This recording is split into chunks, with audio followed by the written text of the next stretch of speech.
With infinite complaisance, people went to and fro over the earth about their little affairs, serene in the assurance of their dominion over this small, spinning fragment of solar driftwood, which by chance or design man has inherited out of the dark mystery of time and space.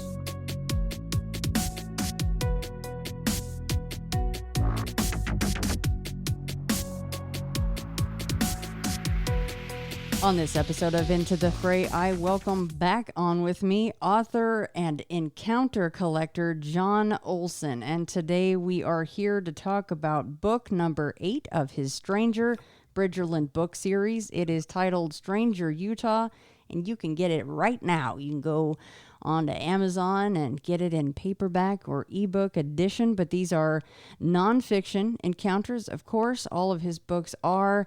And I've chosen a few special little treats for you guys to consume today out of the book. And that's just a little drop in the bucket that you can buy and read all these encounters. And I was telling John that I looked up how many times he's been on Into the Fray, and this is his 9th official episode of Into the Fray. Of course, he's been on more because of Patreon and call-in shows, things like that. But this is his 9th interview with me officially. So, John, welcome back on the show.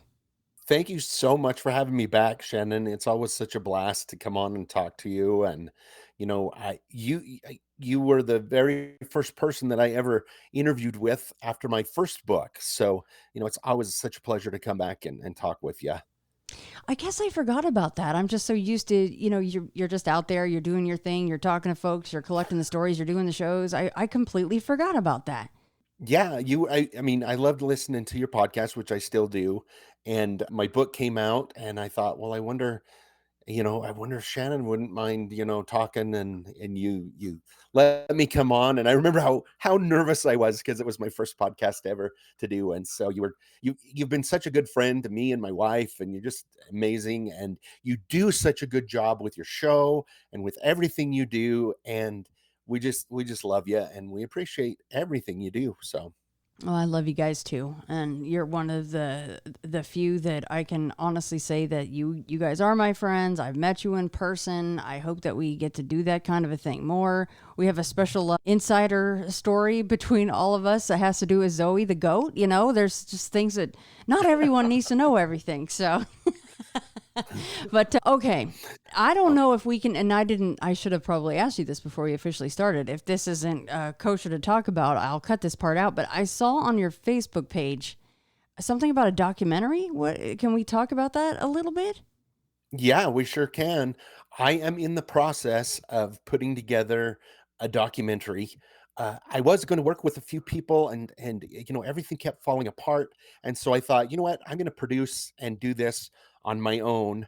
And I'm doing a documentary about the house that I grew up in, which was, very paranormally active and actually still is today. And I just wanted to gather, a few of my stories, interview like my sister and my brother who both had experiences, and get my parent on there as well.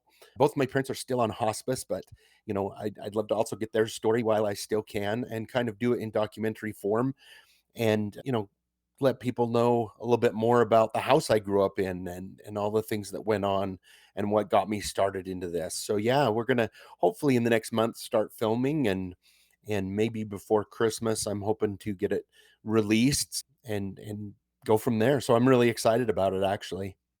Well, congrats on that. And anyone that's heard you on the show, we've definitely talked about this home, several times, because there's just so much that's been going on there. So even to this day, and this isn't a surprise to me, but for anybody listening, even to this day, this is an active property, as you say.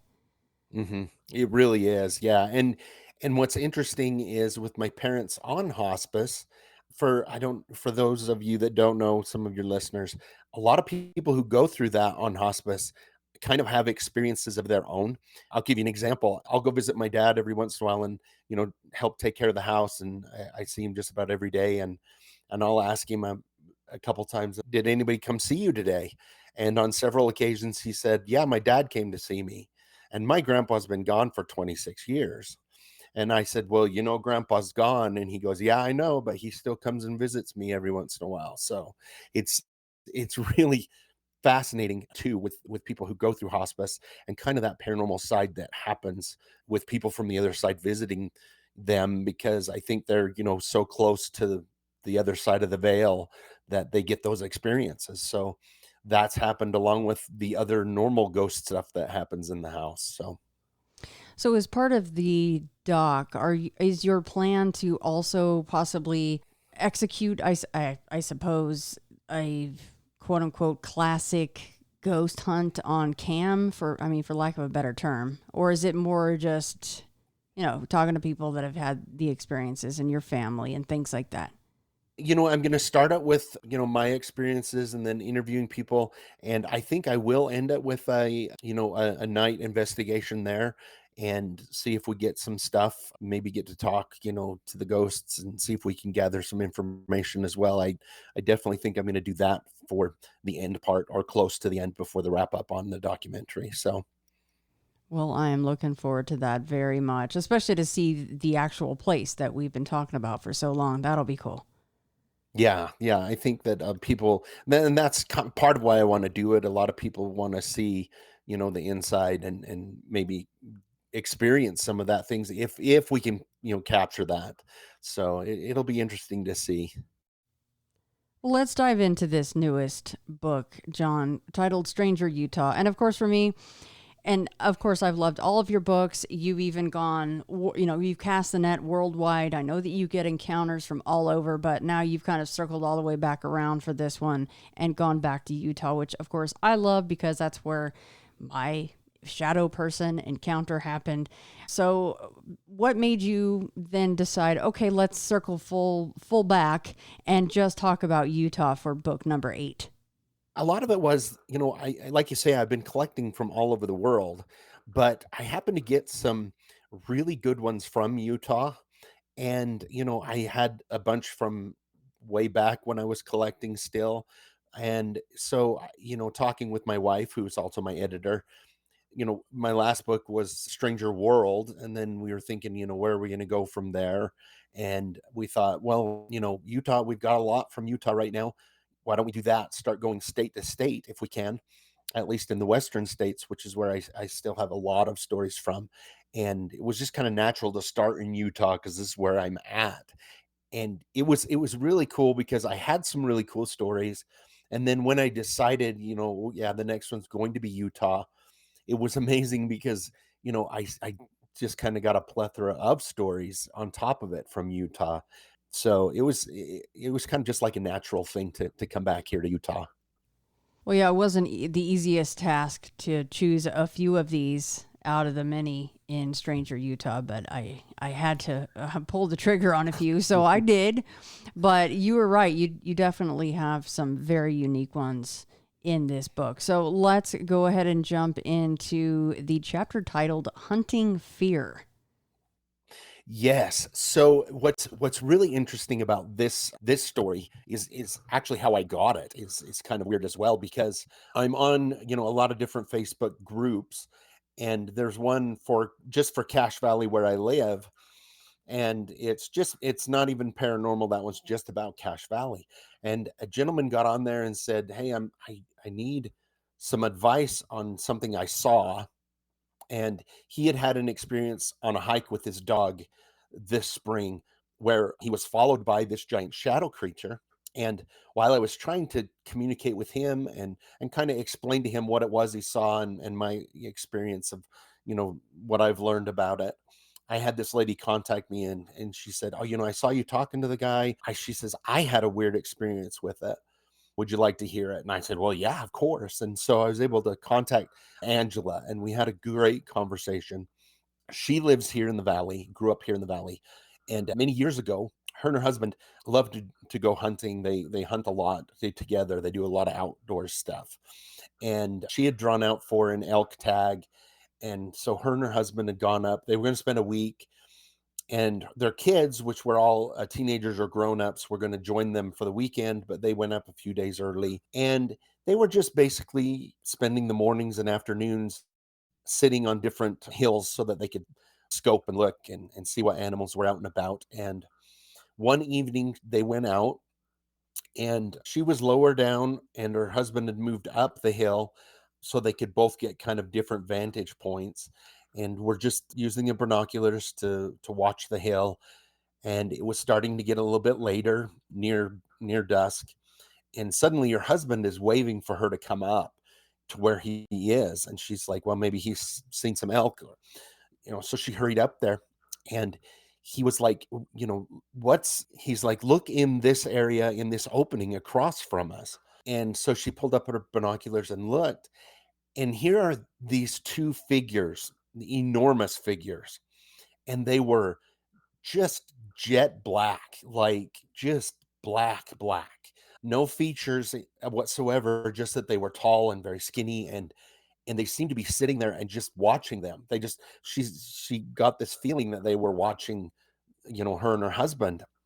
They were talking back and forth, trying to figure out what is this? What are we seeing? The figures were obviously too tall to be people. It wasn't Sasquatch. There was no hair or anything. It was just like almost like shadow people, kind of, but still in the daylight, kind of. It's at dusk. As they watched for a little bit, they got very mesmerized by watching it, and it got later than they really liked. And they realized, oh my gosh, it's getting dark, and we don't want to walk back to the truck in the dark. So they headed back, and it did actually get dark while they were trying to make their way back to the truck. But it was a very eerie, strange situation.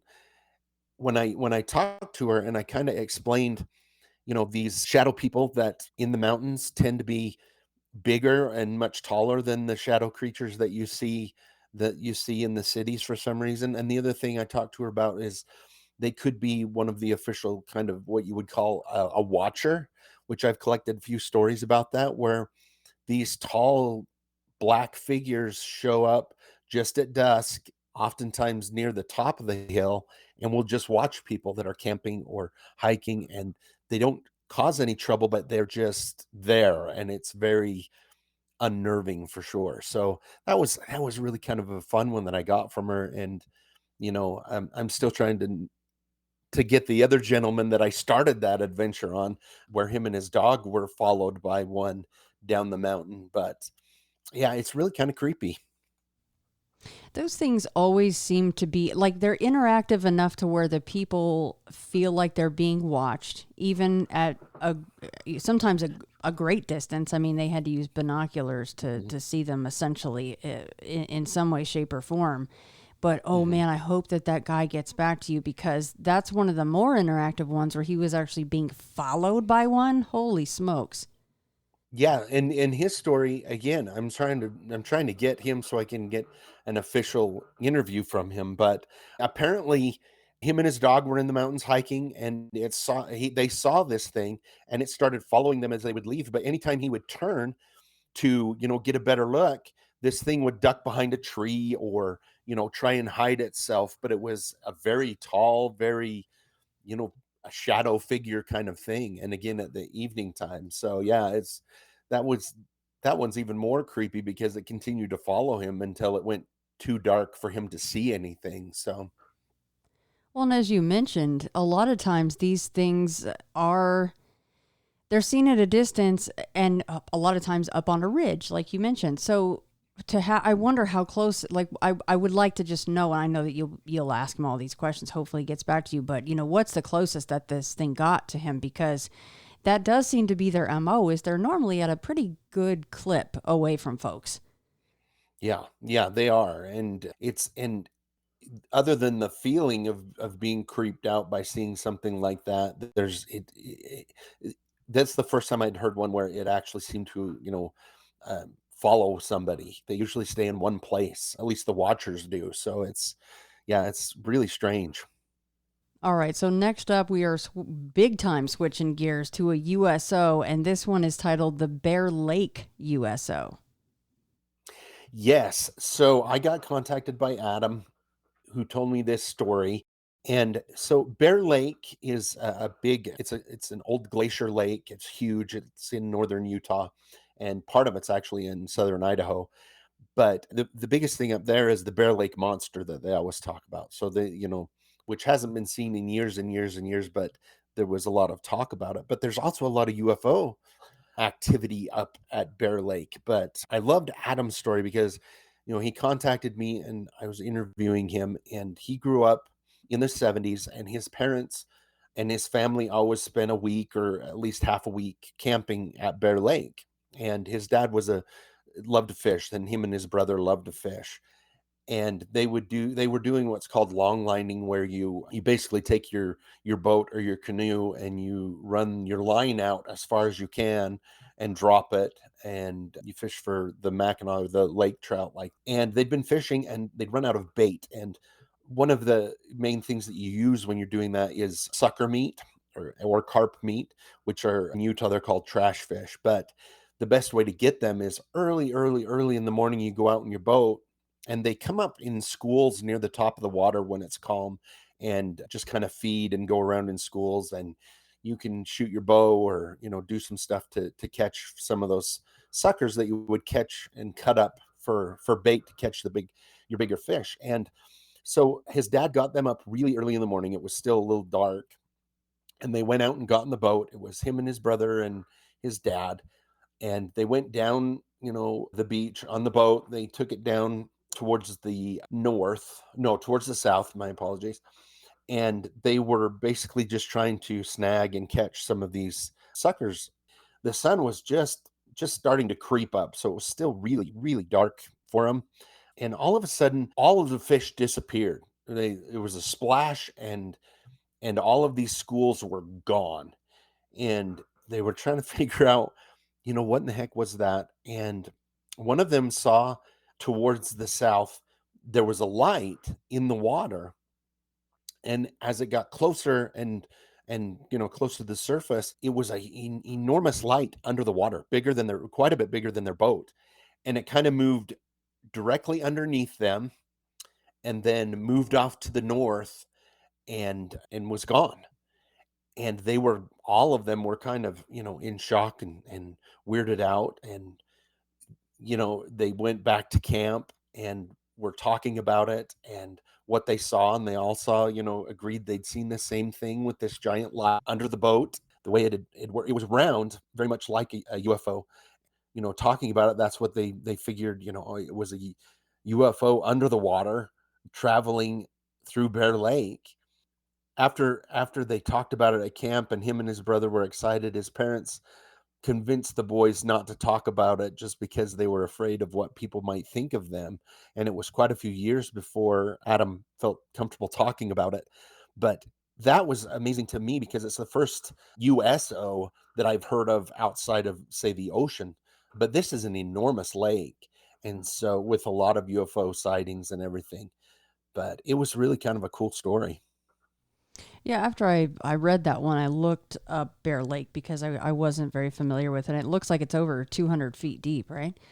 Yeah, it's really a deep, deep lake, and it's a glacier. It was made by a glacier, so it's got a lot of caves and everything under the water, with a lot of folklore around the lake itself. So, What about military bases right around there? Do you know of any? I forgot to look that up. the closest ones are here in Utah, towards closer to me. I've heard quite a few people talk about the fact that just to the southwest of me, there's a base out there where they've talked about that's kind of where they've moved a lot of stuff from Area 51, since there's so much, focus on Area 51 now, that they've moved them out there, and there's supposedly a lot of underground base, stuff out there where they keep that kind of stuff. But I am not sure, to be honest, because I have collected other UFO sightings stories up there. One in one of my earlier books came from a gentleman who let me get the story from his great grandpa, who was up there in the 1800s, one of the first settlers. And he talked about seeing a UFO up there, and in his journal. So, there's been a lot of activity for a long time up there with, UFOs, Bigfoot, all kinds of different things, the Bear Lake Monster. It's kind of a really cool place.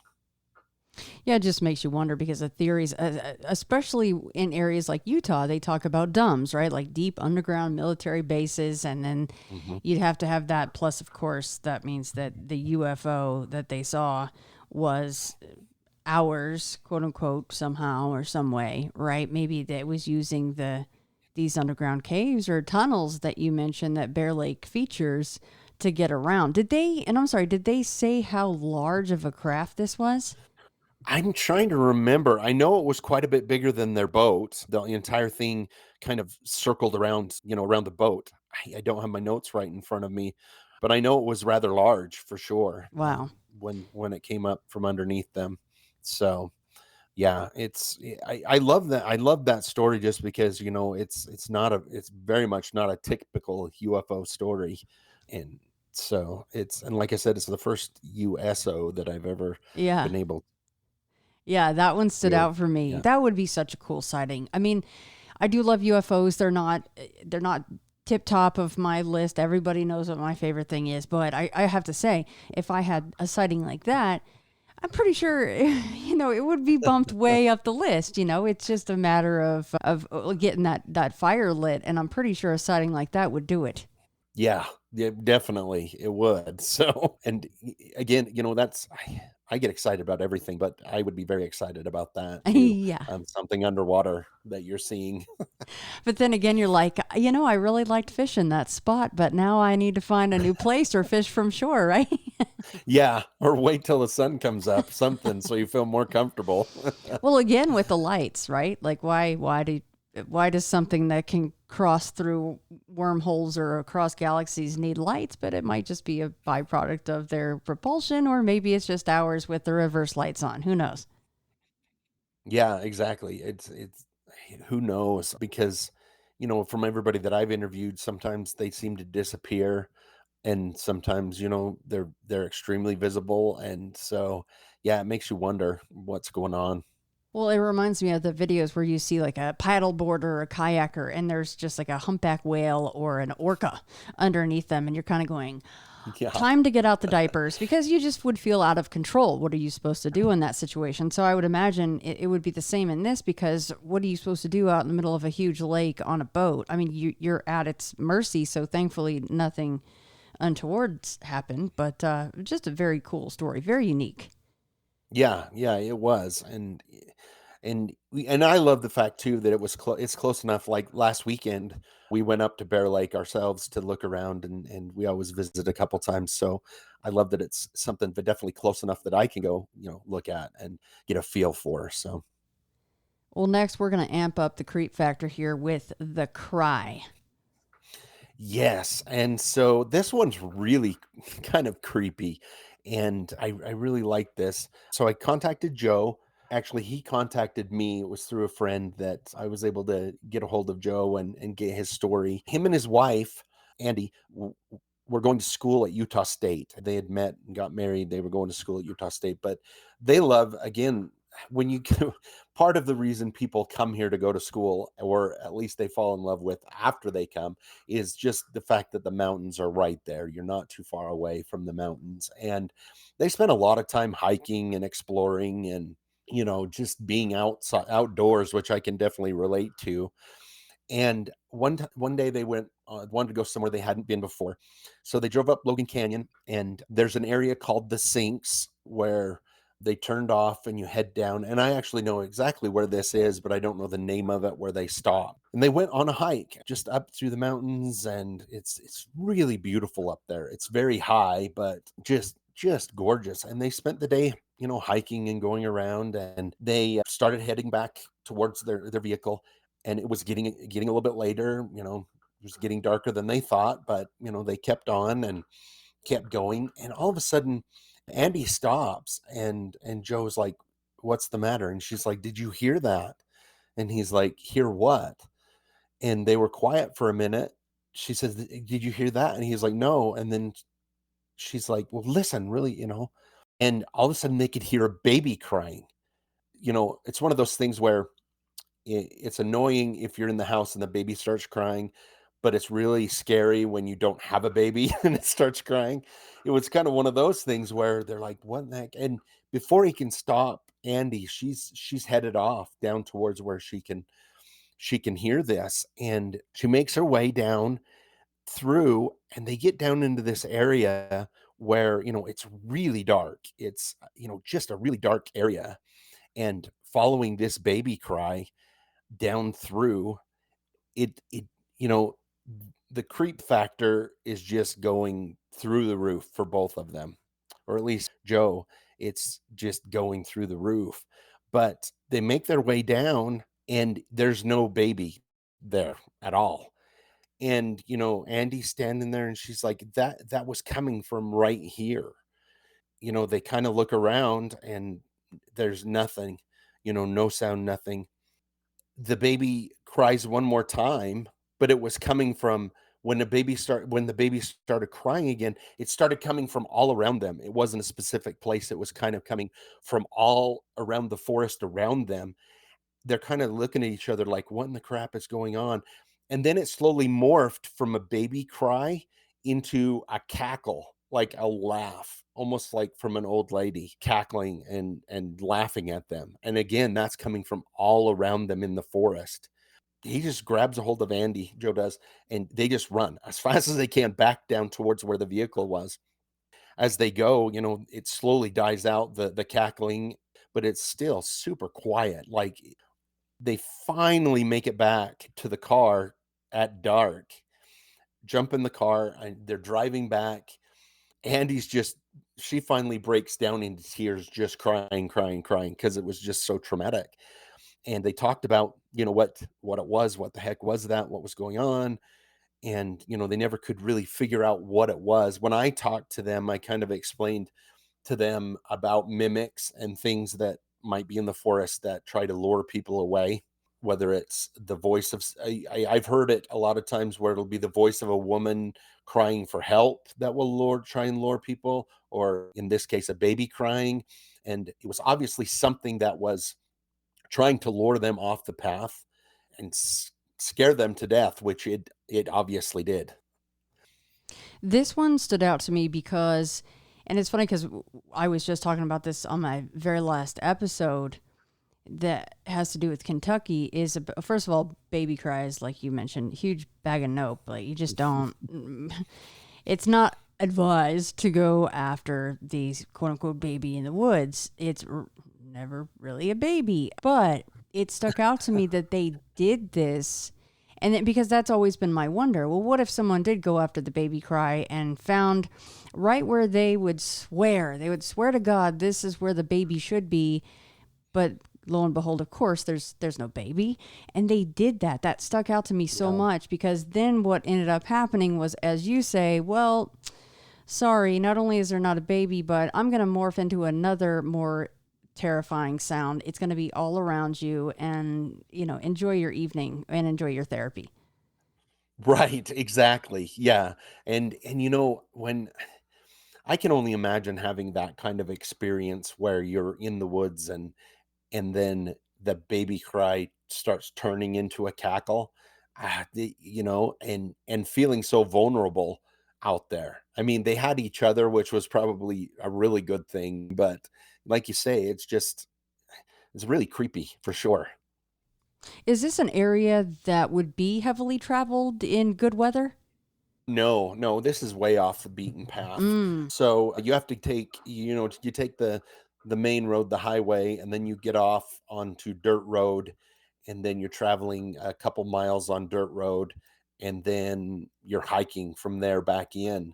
So, you're a long ways from anything up there in the forests. So, what's really fascinating to me is it's right near, or almost in, what I call the little Bigfoot triangle that I made, where it's near where a lot of different Bigfoot sightings that I've collected as well. So I'm not saying it's connected at all, but at least it just seems really fascinating. And there is a lot of places where I've been up there where you just walk into a place and it just has a different feel.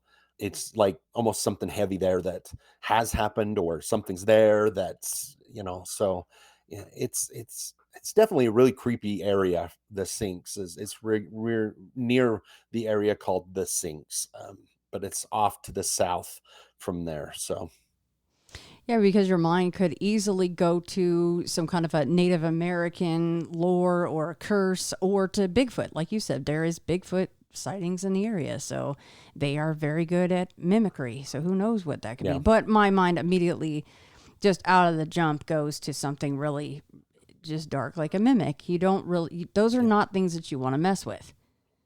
No, no, definitely not. And like you say, this is one where they ended up in the place where supposedly they were being lured away, but was able to get out.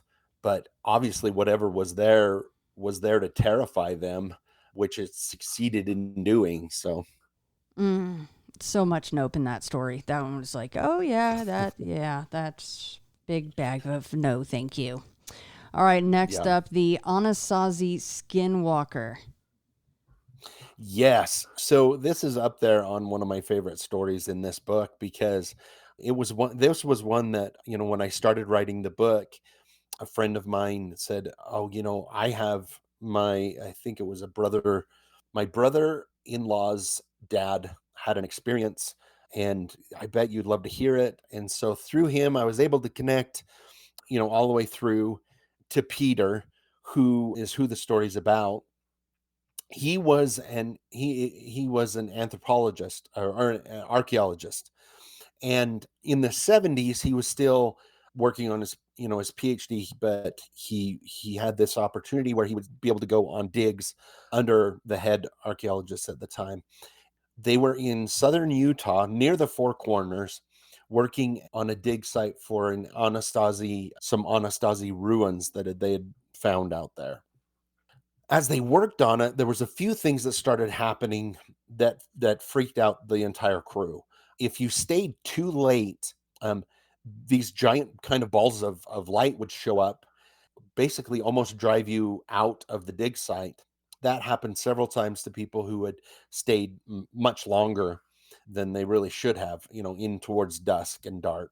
He you know, kind of brushed it off at the time when they were talking about the balls and he's like, there's got to be a, explanation for it. But one night in particular, he was the very last one there doing some cleanup and everybody else had left and it was starting to get dark. He started hearing footsteps that were going around the dig site, just kind of out of his sight. No matter how he tried to see who it was or what it was, there was nothing there. And so he gathered up his stuff and started heading down towards where his vehicle was. He could hear something following him down the trail, and just heavy footsteps. And he got really scared and, ran all the way to his vehicle with these heavy footsteps, this creature behind him, following him all the way down. He jumped in his car, took off and got to town. The next morning, he called the head archaeologist and told him what had happened. And so they met up and the two of them went there before anybody else was going to go. They walked up to the dig site. They could see where these enormous wolf tracks had followed him down the path to his car. And he said, well, that's what it was. It was a big dog or a big, wolf. This is in the 70s, so there is absolutely no wolves at the time. There's not even supposed to be any wolves in southern Utah right now. But they followed the tracks, and the tracks from this wolf followed him down, chased him down to his vehicle, and then the tracks turned off and started heading through the sagebrush into the desert.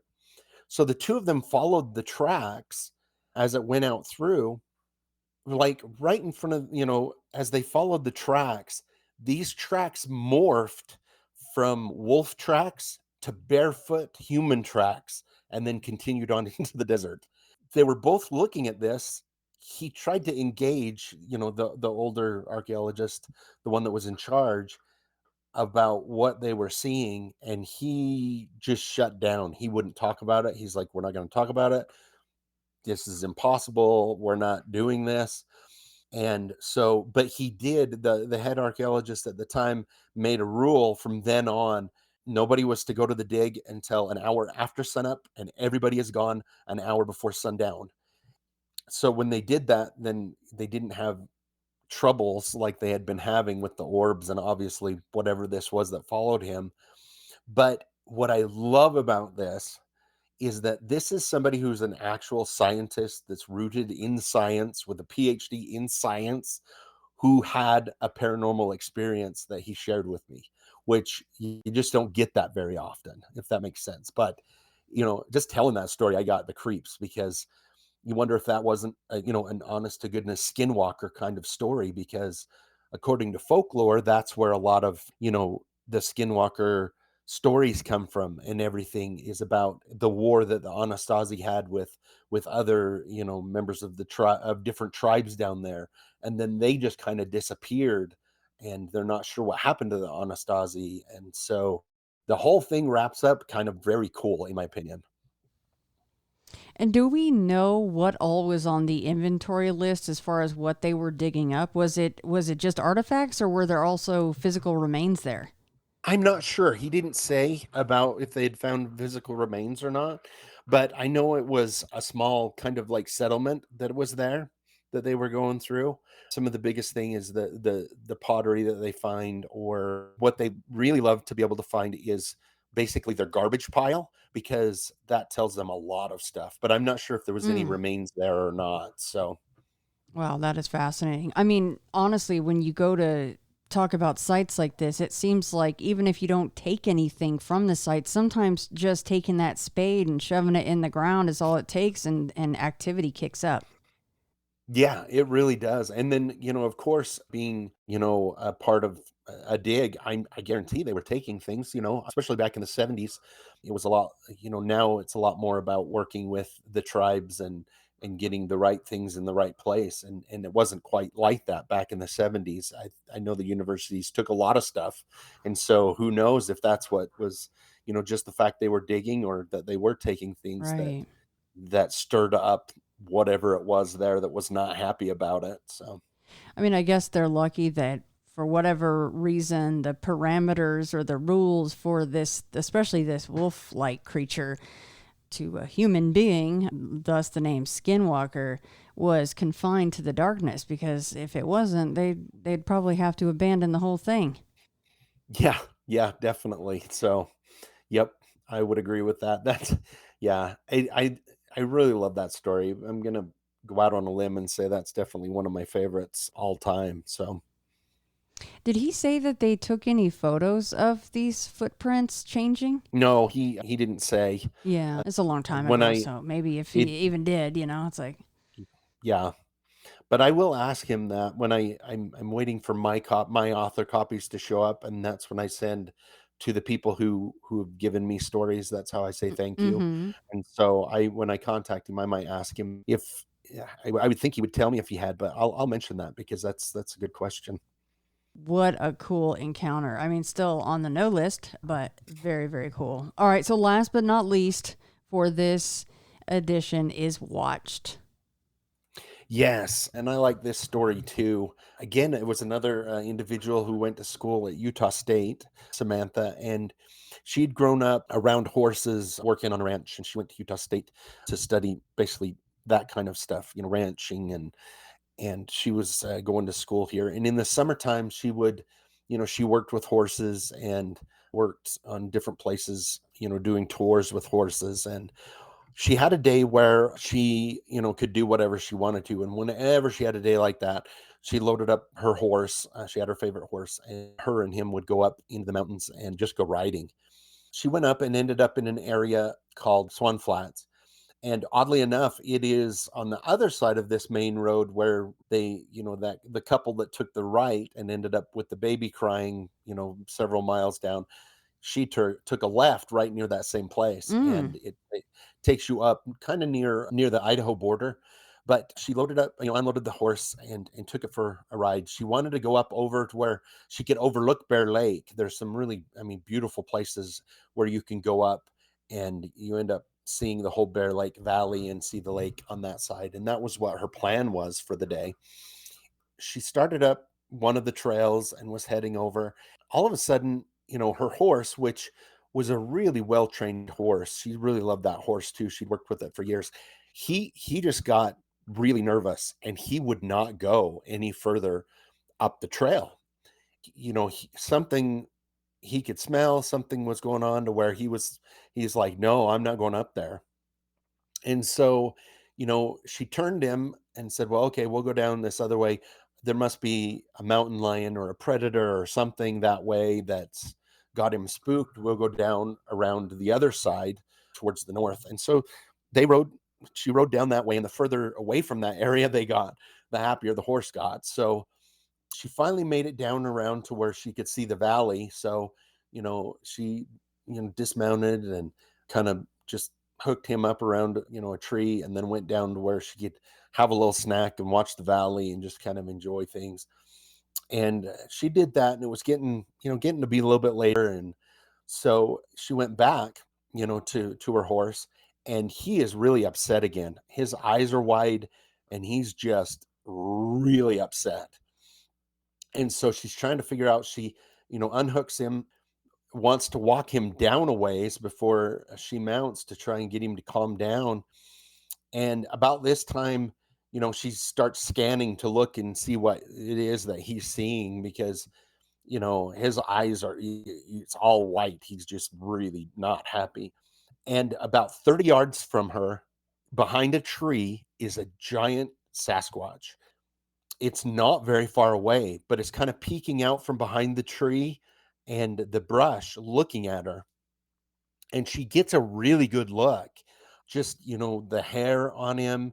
And she's like, it was amazing because his face, it wasn't an ape face. It was much more of a human face than you would ever expect.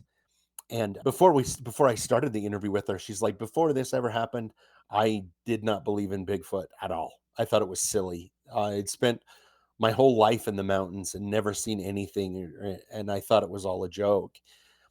But she's standing there watching this thing, and he realizes that he can see her, and he's just kind of trying to creep behind the tree and kind of get away from her. And at the same time, the horse is just going nuts. So she finally gets, the bridle and leads him down and away, the horse, until she can finally get him calm enough so that she can get up on, get on the saddle. And then she just rides as fast as she dares through, it's really rocky area, so you can't go super fast, but just rode him down as far as she could to get away from this thing, because, her and the horse at this point were just freaked out. Finally got down, and she gets back to the vehicle, and, she was scared to death, and she was fascinated, and she was weirded out. And, again, she's like, I didn't think, I thought it was all a joke, but as good a look as I got at this thing, and to realize, it has a very human face to it. It was really kind of a cool Sasquatch encounter. I would give anything to have that encounter, Shannon. That would be so amazing. I think that is a good one. I think she's also lucky that maybe the horse didn't bolt, though, too. It seems like it was close to doing that, even though it was a well-trained horse. It was real freaked out. And it knew, maybe even before this, who knows if it was peeking around a tree or how close it was. And she obviously didn't see it on the onset, but the horse could tell it was around. Yeah, the horse was really upset. He knew, and I imagine that when she first tried to go around the one way, he was either getting a whiff of it that she hadn't, or something. He knew something was up. That horse was very aware before, and it must have made its way back around to where it could see her. And yeah, like I said, she was really lucky he didn't bolt, because she said, I'd never seen him upset like that horse. I had never seen him upset. She's like, when I was interviewing and talked to her, she's like, we would go by snakes, we went by, deer, we went by everything. That horse never got upset. And this was the only time I ever saw him, and he was very, very upset. So. Well, and I retract my previous statement about the cry chapter, because now, of course, we have this, which I didn't realize that was that close to this area. So, I mean, that makes more sense now, that actually could be a Bigfoot. Maybe if this was the alpha male, Samantha says this was a giant Sasquatch, then maybe the couple that went traipsing around to find the baby cry, and then it turned into a cackle all around them. Maybe they ran into, a family. This guy's whole family was there going, well, you guys are going to leave now, because we're going we're gonna, I don't, maybe they know a cackle is scary. I don't know, but, or maybe it's just Yeah. entertaining for them to see us run and they've tried that before. Who knows? Yeah, that's true. That's true. And that whole area up there in Logan Canyon, high up like that, near what's called there's Beaver Mountain Ski Resort. Up near that area, like that's where I get a lot of my Bigfoot sightings from people. And a lot of them don't even know that other people have seen things up there. So it is really fascinating. There's got to be a group up there somewhere that stays in that area for as many sightings as I get there. So Well, and she said giant Sasquatch. Now, for someone mhm. who she's already on a horse, which is a huge animal. So for her to say, do you know what I'm saying? Like she already is Yeah. used to what a big animal is. For her to label this Sasquatch giant, it to my mind, she's talking about a pretty large Sasquatch in what we would label. Yes, yes, exactly. And I when I interviewed her, I tried to get a number, like how tall, Mm-hmm. and she really couldn't, she was seeing the top. The rest of it was hidden behind the brush and the trees, but she just that's what she used, just enormous. It was enormous. So yeah, definitely could be, like you say, a male, something really big like that. Though it's hard to tell, she felt like it was a male from the face and the good look that she got at it. So How often, it's a kind of a two-parter, how well traveled is that trail and how often do people use it as a horse trail? Like, is it just for horses to go up or? there's a lot of different horses up there. A lot of people hike up there. In the summertime right now, you've got a lot of sheep herders up in that area too. So, it's hard to say what's really well traveled and what's not. But because of that area, there's one road that you drive up to, you get to where several different places where you can hike or ride. So it's not like some place that a lot of people camp. There's not a lot of places to camp unless you hike in, kind of a deal. So but it's hard to explain to people when you live in Utah. There are so many stretches of wilderness that are just, it seems to go on forever. And it's not where you can drive to. You got to hike to it. You got to ride a horse or, and so, it's just vast. There's a lot of vast area up here. And then you get down to, central Utah where you have the Uintas, and then back towards where Skinwalker Ranch is. And you just have got enormous tracts of wilderness, designated wilderness. So it's pretty cool. And it's very scary at times. Well, yeah, and I mean the whole point of that we've used horses for as long as we have is because they can cover great distances, a lot more than we can in a short amount of time. So, who knows how far back or up, however you want to label it, she had gotten. Imagine if this horse had bolted and she's left there, standing here going, "Oh, great. Now I get to walk or maybe hopefully not run for a little bit, but walk all the way out of here with this massive thing." Obviously being aware of me and very interested in me, that would have been pretty scary. Yeah, it really would have been. Yeah, if she'd ended up being on her own. And I can only imagine the way she was talking, how close that horse was to just pulling free and just Yeah. bolting and getting out of there. But Yeah, I'm curious about how many times, that Bigfoot has seen a horse up there. Maybe not much. Maybe that's why it was interested. Or maybe it's just like us. We like to go to zoos and look at different animals, and no matter how many times you see a gorilla, it's still cool to see a gorilla. So I would imagine that was just like, hey, hey, look at that cool creature right there, one of those hairless things on one of those things again. So yeah, I'm just glad that right. she was able to get back on the horse, because as much as you might want to see a Bigfoot, I don't know that we don't, like you said, we're not exactly sure of the number, but giant Sasquatch, well, to us, I would imagine that would be an 8 to 10 footer. I mean, that would be pretty damned big. Let's just be honest. That would be a little bit unnerving to be Yeah. standing there like, oh, my ride just left me. How about I just scooch this way and you stay there? Yeah, exactly. And you know what? That's something when I talked to her that kind of crossed my mind. Maybe he was very interested because she was alone, and he maybe he felt more comfortable getting closer look because there was only one of her up there, Yeah. kind of a deal. So Yeah. but I don't know. That's unnerving, though. You know what I mean? That's because you do wonder: do they take women Yeah. sometimes? Do they take anybody sometimes if the situation calls for it? So yikes. Well, John, thank you so much for coming on for your 9th official interview. I look forward to the next one, and please let everybody know where to find you, where to contact you on top of that, and where to find all of your books. Yes, you guys can find out everything that I have going on my website, strangerbridgerland.com. You can also find links to my books from there. And all of my books are available on Amazon. If you look under Stranger Bridgerland book series, you'll be able to see them all 8 of them.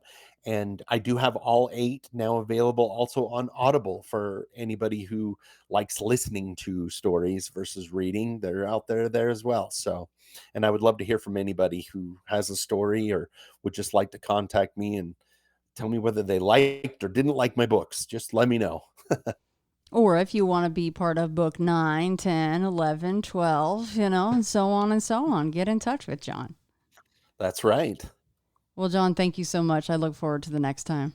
Thank you so much, Shannon. I really appreciate it, and keep up the good work.